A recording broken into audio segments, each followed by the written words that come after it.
Pessoal, a gente vai abrir agora para o debate, né? Para que Eduardo possa estar respondendo os seus questionamentos, as dúvidas. A gente já tem algumas perguntas, temos algumas observações aqui no chat. Eu vou fazer a leitura de algumas observações e depois a gente passa para as perguntas. Maria Azevedo de Reis de Santana, ela diz que o umbu é uma das principais fontes de renda da nossa comunidade. Que maravilha! A gente sabe que o umbu ele tem um potencial, né, de consumo muito grande e também de comercialização. E Riacho de Santana já está nesse processo. Que possa também estar inserindo essa proposta, né, do plantio do cultivo do umbu gigante. Edivaldo, ele diz o seguinte: o umbuzeiro é uma planta incrível, é considerado o símbolo do Nordeste, forte, vou botar até aqui para ficar melhor, forte e resistente. Usa as estratégias de sobrevivência frente aos desafios do período de estiagem. Com certeza. Bem, mas agora a gente vai voltar para as perguntas. Vamos lá, vou puxar aqui a tela. Eduardo, quando eu passar para você, eu vou fechar meu microfone, porque eu estou vendo que está dando interferência e fica ruim na sua fala. Mas a gente vai fazendo esse diálogo aqui, tranquilo nas duas telas, tá bom? Tá certo. Temos a primeira pergunta aqui de João. Vamos lá. Ele diz o seguinte: professor, vou até jogar na tela. Professor, venho plantando um buzeiro desde 2003. Alguns já estão iniciando os frutos. Como planto os galhos, costume do pessoal da região, nem todos os galhos pegam. Qual seria o motivo? Plantados no mesmo dia, uns pegam e outros não. Pois é, João, um prazer estar falando com você. Então, você já é uma pessoa experiente, né, já no cultivo do museu.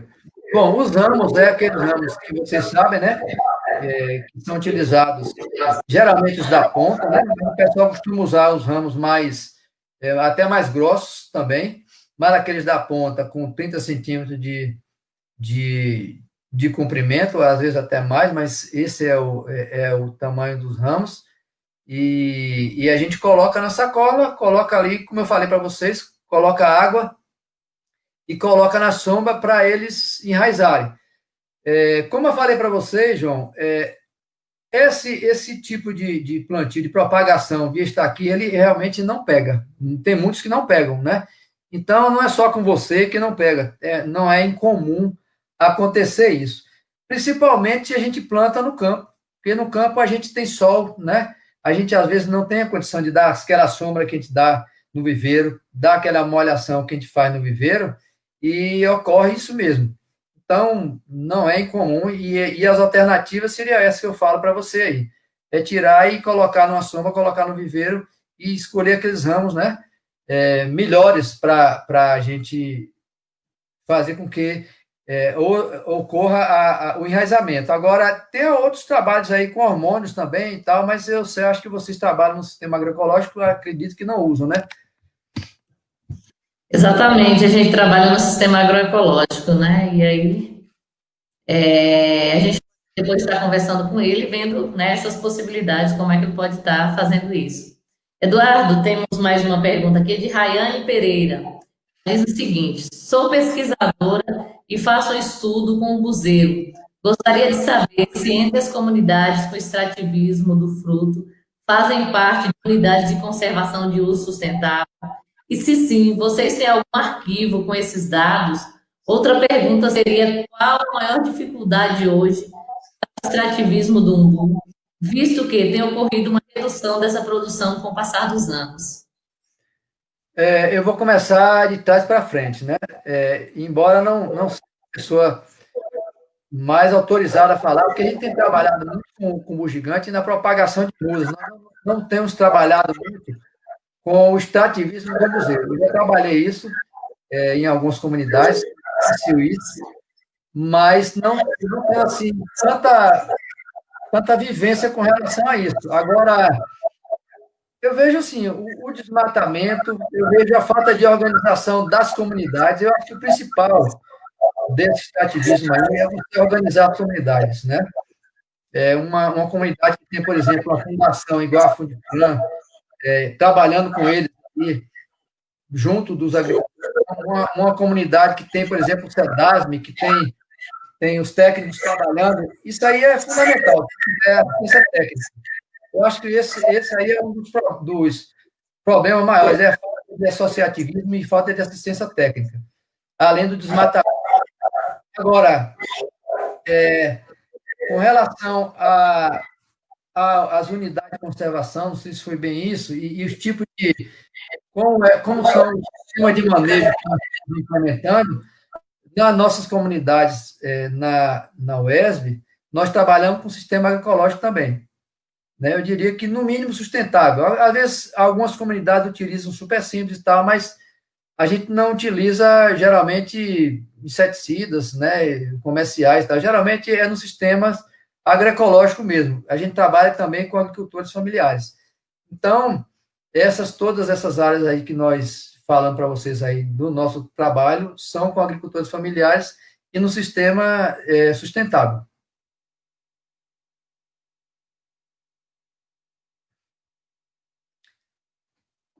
Seu áudio falhou um pouco, né? Não estou lhe ouvindo. Ah, Bel Caracas. No momento de sua fala, eu acabei esquecendo de abrir. Toda a produção de umbu da Bahia é de origem extrativista? Ah, certamente que sim. Esse umbu gigante, eu diria que do ponto de vista representativo, sim, né?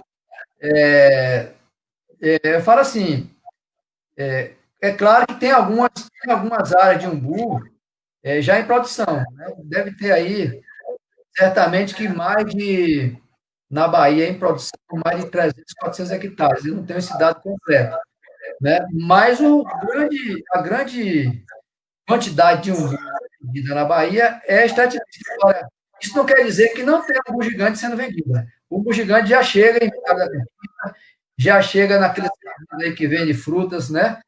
Já são vendidos em São Paulo, já tem umbu gigante em Minas, agricultores de mais de 10 anos, de 15 anos que implantou umbu gigante. Então, não é totalmente, mas a grande maioria é extrativista. Ok, Eduardo, obrigado. Mais uma pergunta, essa dessa vez é de Vânia, a nossa coordenadora de campo do projeto Bahia Produtiva. Tem algum banco de sementes de umbu na Bahia? Na verdade, Divane, o que tem de umbu gigante não é um banco de semente, é um banco de germoplasma, né? Que a gente conserva, e as unidades de pesquisa conservam esse material genético, né? De forma onde são propagados, são distribuídos por propagação assexuada. Então, banco de sementes deve ter, eu acredito que tenha guardado aí no Senagem e tal, mas o objetivo maior desses órgãos de pesquisa é manter esse material genético para distribuição vegetativa, propagação assexuada, já que o umbu é uma planta que se você for plantar semente, demora muito. Né? Então, a pesquisa se utiliza esse material assexuado ou dos galhos. Ou seja, para dizendo para o produtor, a pesquisa se utiliza dos galhos do umbu para multiplicar esse umbu, e não a semente. Né? Planta a semente somente para ter o cavalo, e em cima desse cavalo a gente coloca o cavaleiro para ter a copa do umbu gigante. Ok, mais uma pergunta, João novamente.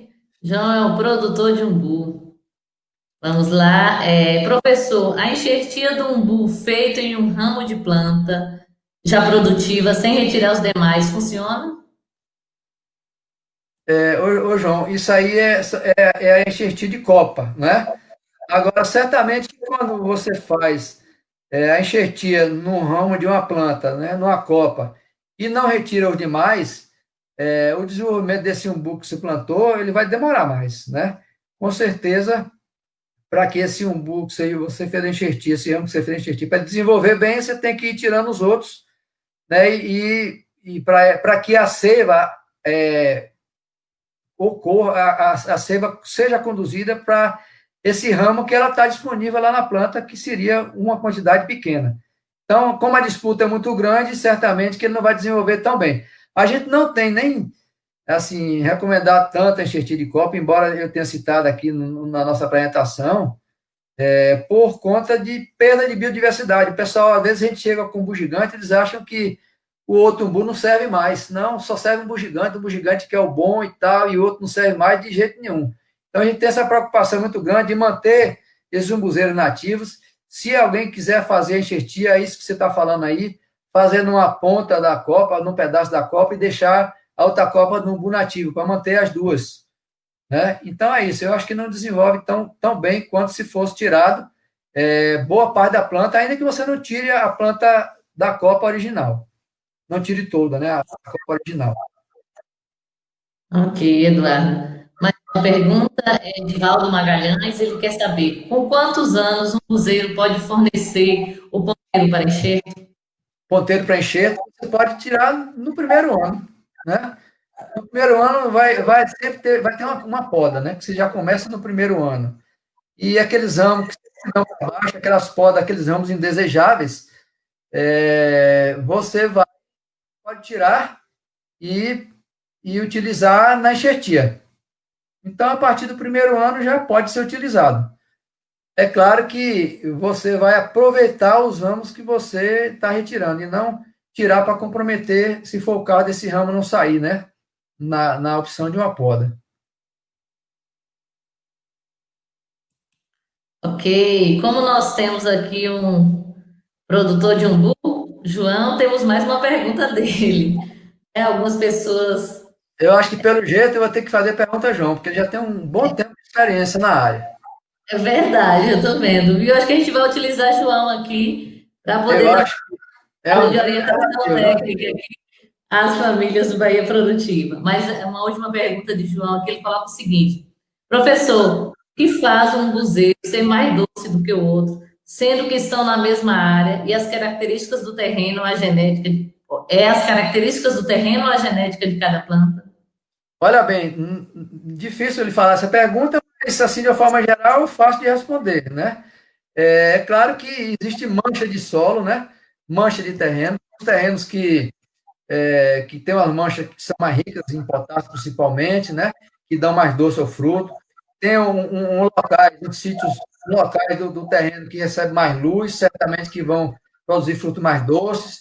Tem outros locais que certamente pode ter água a mais, né? Por um motivo ou por outro, vão produzir fruto mais doce. E aquilo que eu falei, cada semente de um buzeiro é um indivíduo diferente, é igual a nós na nossa família, né? Então você pega até do mesmo pé, uma semente, duas sementes, você pode ter a mesma mãe, mas o pai você não sabe, né? Porque a abelha vem de pólen diferentes, diversos pólen, né?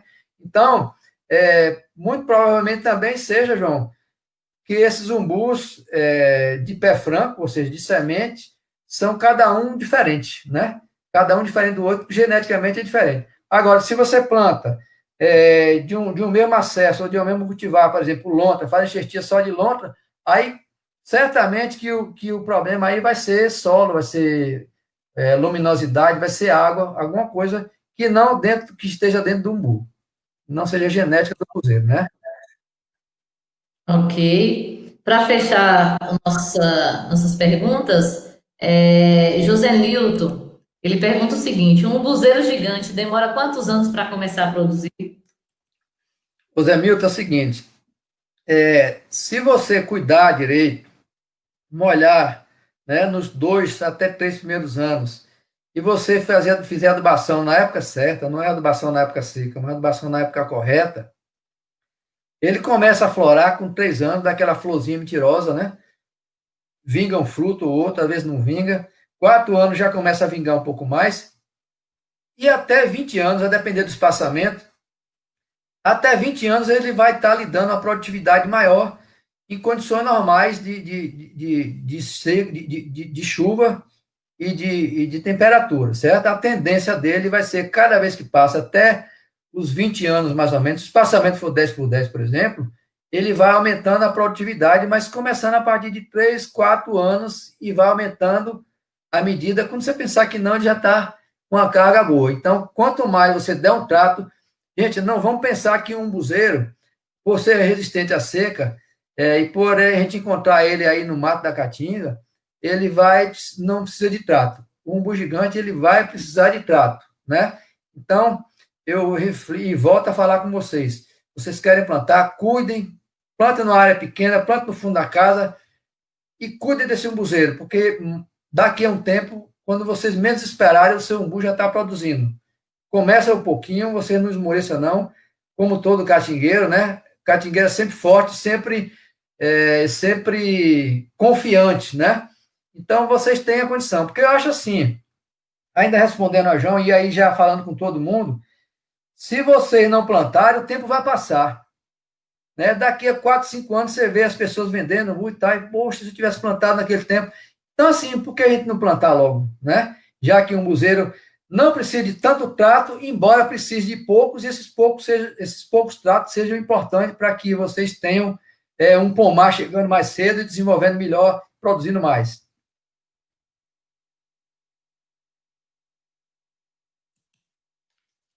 Ok, né? Finalizamos as nossas perguntas, mas gostaria de ler aqui alguns comentários da Ana Maria Azevedo, que falou que ela já trabalha, já comercializa umbu. Ela disse que já comercializa umbu nativo, que não tem umbu gigante, mas que já venderam para Salvador, Brasília e São Paulo. Que maravilha, né? Então, Ativo, né? começar a mexer com umbu gigante. Não é isso, Eduardo? Com certeza. Eu acho, viu, né, que o mercado é mais difícil do que você plantar. E se você tem uma associação, você tem uma fundação, você tem um órgão de assistência técnica por trás disso, esse órgão certamente que vai buscar mercados para fortalecer a venda dessas associações. Você vê o exemplo de Ana, como é que ela conseguiu vender esse umbu? Ela se movimentou. Ela foi até Salvador, ela buscou o mercado. O mercado se busca. Bem, Eduardo, lendo um material, né, procurando conhecer um pouco mais sobre um umbu gigante, sobre esse trabalho que tem sido realizado aqui na Bahia, eu li a revista, né, da UESB, em que diz que em 2016 o projeto Umbu Gigante foi homenageado pela ONU por suas ações voltadas ao manejo sustentável de terras.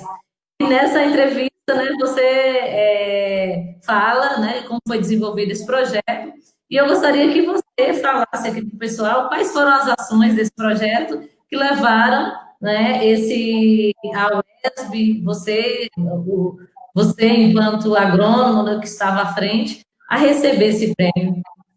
Na verdade, esse prêmio foi o prêmio do projeto Umbu Gigante, né, que hoje ainda existe. E aí eu respondo à colega pesquisadora, que eu esqueci de falar, no caso do nosso projeto, a gente já tem cerca, colega, de quase 100 hectares plantados nesse sistema agroecológico, né? Então, assim, as ações né, constaram de assistência e acompanhamento e capacitação e acompanhamento desses pomares, né? Que consistiu em que, geralmente, a gente vai na comunidade, faz uma fala dessa que eu falei aqui, de uma forma teórica, numa sala de manhã, e à tarde a gente já vai capacitar a turma para preparar substrato e semear a muda, né? Depois, com 30 dias, depois a gente vai sabendo, tem um técnico da prefeitura lá, um preposto acompanhando a turma, tem um líder lá também na comunidade, e a gente vai cobrando essa turma para ver se fez aquilo que a gente preconizou na forma prática lá, depois da aula teórica. E aí a turma vai fazendo, vai semeando, vai cumprindo as metas. Geralmente a gente trabalha com pelo menos mil plantas por comunidade, isso dá mais ou menos 100 hectares. Geralmente é 1 hectare para cada um, mas varia. Na comunidade Lagoa de João, por exemplo, nós tivemos mais de 2.000 plantas, 20 pessoas capacitadas. Então, a gente capacita preparo de mudas, enxertia, a gente consegue os garfos para ele, para fazer enxertia. E o detalhe importante é o seguinte: tem homem, mulher, tem menino, na hora da capacitação, todo mundo aprende e o pegamento dessas enxertias chega a mais de 90%.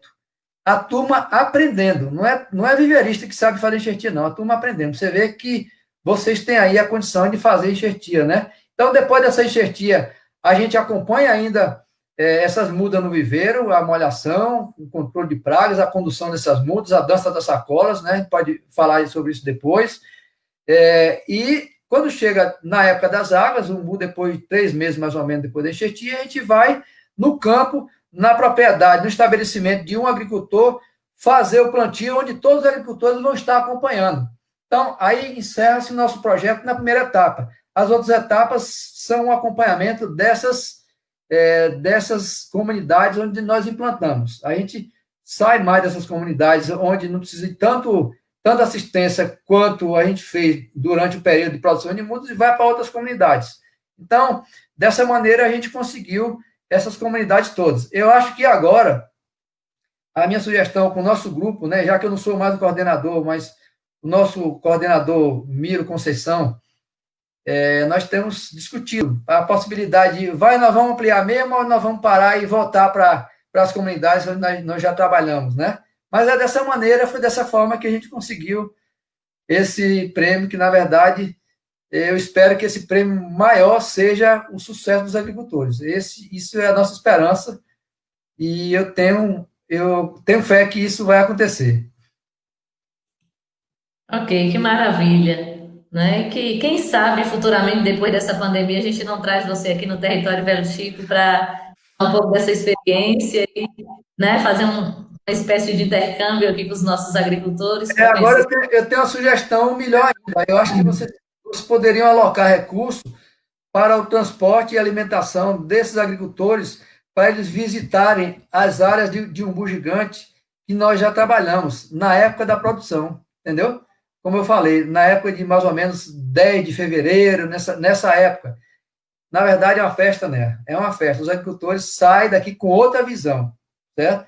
Então, fica aí a sugestão para o grupo fazer isso. Mas, se eu puder chegar até aí, não querendo, não. Muito pelo contrário, mas a sugestão melhor seria essa. Tá certo. Eduardo, a gente está chegando ao fim da nossa atividade. Foi muito bom, né, ter a sua participação, essa contribuição, o conhecimento assim que você tem nessa área é muito rico. A gente tenho certeza que o pessoal que acompanhou essa formação, essa live, que esteve com a gente esse tempo todo, aprendeu muito. E aí a gente queria já estar finalizando e pedir que você fizesse as considerações finais.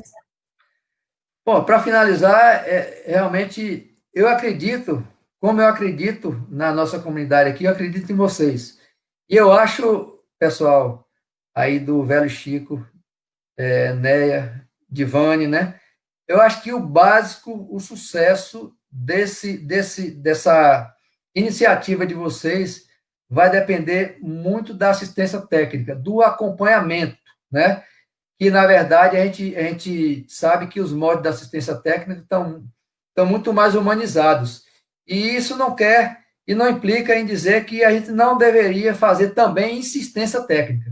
Insistência técnica é aquela de você estar sempre botando pilha, incentivando o agricultor, dizendo que o umbu não está grande, mas ele vai ficar grande, né? Então, esperança, né? E uso de tecnologia, mesmo tecnologia simples, a gente pensa que tecnologia é só trator, só pivô central, só tudo que é automatizado. Não, a gente faz tecnologia com recursos agroecológicos. É tecnologia também. Quando você faz adubação com esterco todo ano, você faz uma bacia de captação, você molha, você está fazendo tecnologia ao nível do agricultor aí local. Então, essa é a mensagem final. Agradecer a vocês, dizer que foi um prazer conversar e dizer que, para que isso dê certo, é preciso assistência técnica, né? Acompanhamento, e não só no primeiro ano, no segundo, no terceiro, mas acompanhamento, se possível, até a época da organização da produção para a venda conjunta. Ok.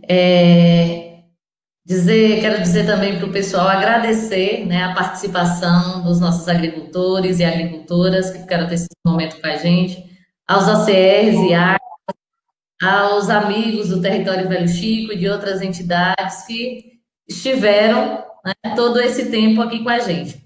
Pessoal, disponibilizar para as famílias esse material, esse vídeo.